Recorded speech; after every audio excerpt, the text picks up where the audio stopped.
आई भैया, हम आप सबके मिथिलेश प्रेमी और जितना ही वीडियो के देखे वाला बा, सुने वाला बा, सब के होके पैर छू के प्रणाम कराता ये हिजा से। और आज एगो आप लोगन के बीच में एगो सैड सॉन्ग गावे के मन करता, तो आप लोगन के सुना दे कि जब प्यार में धोखा मिलेला तो दिल पे का गुजरेला। आप लोग किए होंगे, पता होगा आप लोगों को, एहसास नहीं हुआ होगा। एहसास भी हुआ होगा। और जब दिल टूटता है ना तो क्या होता है। मास्क लगाना पड़ता एगो लड़की है। सही से कहो। एगो लड़का से बहुत प्यार करत रहे और एगो लड़का भी बहुत बुरी तरह से प्यार करत रहे। ओकर बाद का भइले बियासी। सुनी ना महाराज, अब ये पूरा बात बताओ ना। वो लड़की जब वो लड़का के वहाँ गई बोले कि हमार तब शादी हो रहा बा, चाहब कि अब हमार और तुहार मिलन ना हो पाई। तो लड़का बोलत है कि ऐसा कौन मजबूरी रहे, एक बार बता तो देती हूँ कि। लड़की बोली कि हमार शादी हो रहा बा और हमारा मम्मी पापा के राजी से हो रहा है, तो मैं कैसे उसको भुला दूं और कैसे उसको ठुकरा दूं, क्योंकि मेरे पापा मम्मी ने मुझे इतना सा छोटे से लगा के बड़े तक मुझको आज तक पाला है, और उनकी बात कैसे मैं ठुकरा दूं। वाह, बताओ और आगे। और तो वही लड़का बोलता है ठीक है, जा रही है तो जा। और एगो बात याद रखिए, वो लड़का लड़की से कहता है हाँ हाँ हाँ हाँ हाँ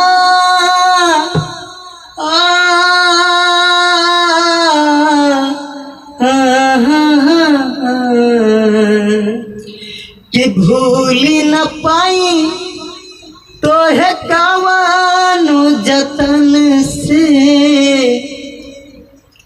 याद सतावे दिन रात कसम से, नाही तो हके भुलाइब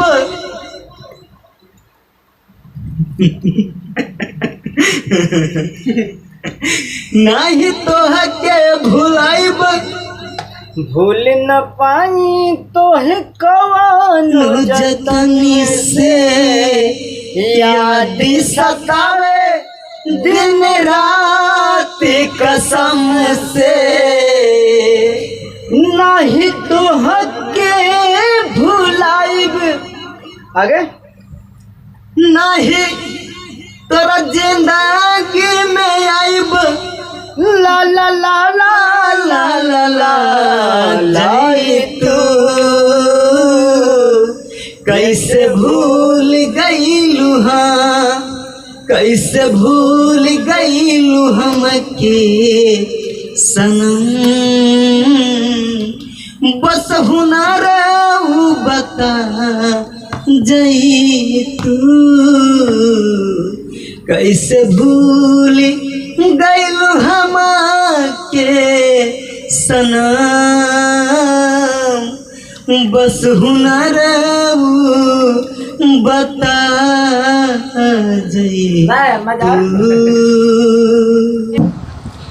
हाँ।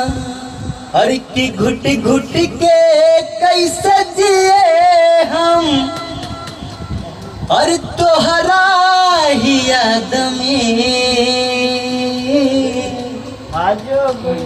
हर की सूखल गुलाब रखल बा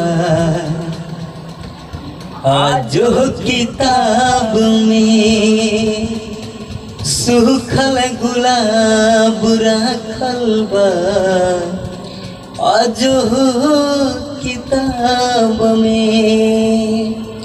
एगो लड़की से बेपनाह मोहब्बत करत रही। वो लड़की आज के डेट में हमने के तो भुला गई, लेकिन उसका याद आजो हमारे दिल में बा। और का कहीं भैया, अरे जब वो हमके मिले ली ना बहुत रूला गई, जान से ज्यादा भी उसको आज भी मैं प्यार करता हूँ। और बट वो करती है नहीं करती मुझे पता भी नहीं है। वाह वाह। करती है या नहीं करती है मुझे नहीं पता है, बट मैं उसे आज भी करता हूँ। ये मैं नहीं कहता हूँ, एक लड़का कहता है। हेलो हेलो जी, आई भैया नमस्कार प्रणाम, मैं हूँ आप सभी का मिथिलेश प्रेमी।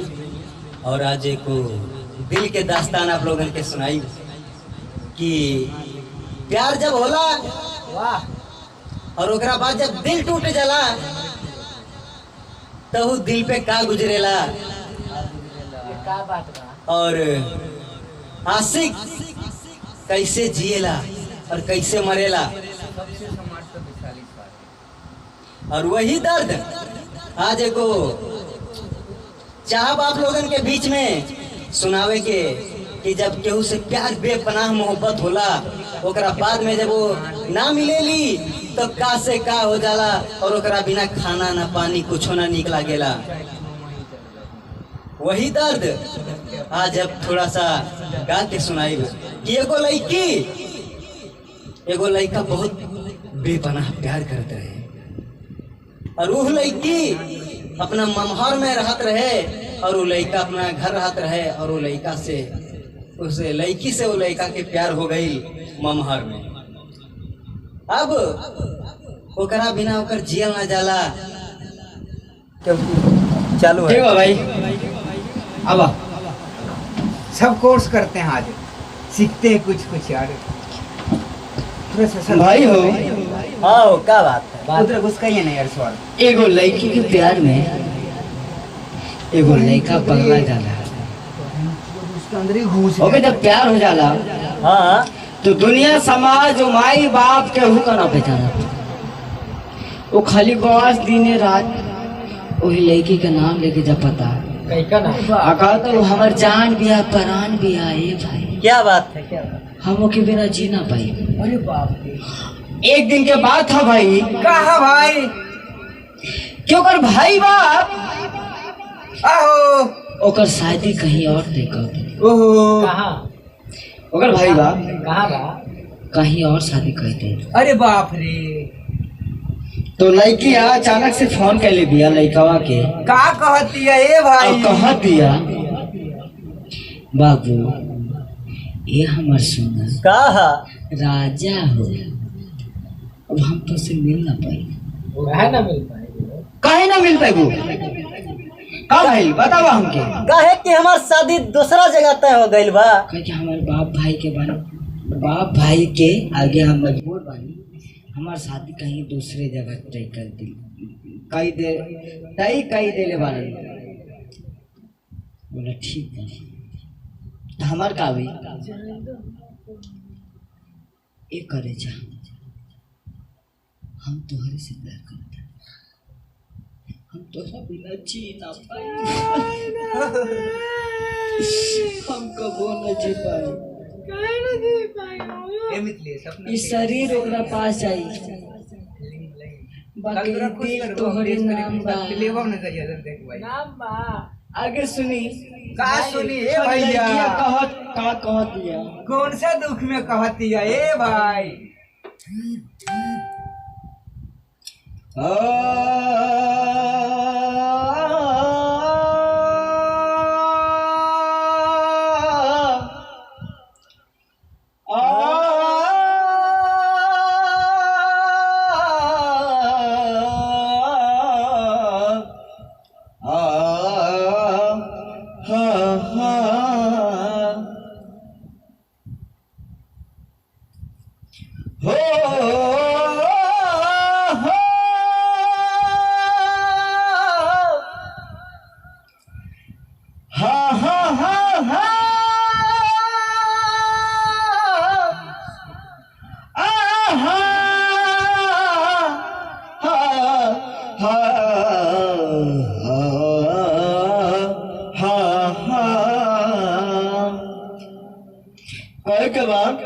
कहे के बा भाई? डोली हमार जहिया उठ गई ना भाई, डोली हमारी जहिया और घर से चला मेहंदी के रंग हमार उतरे लगा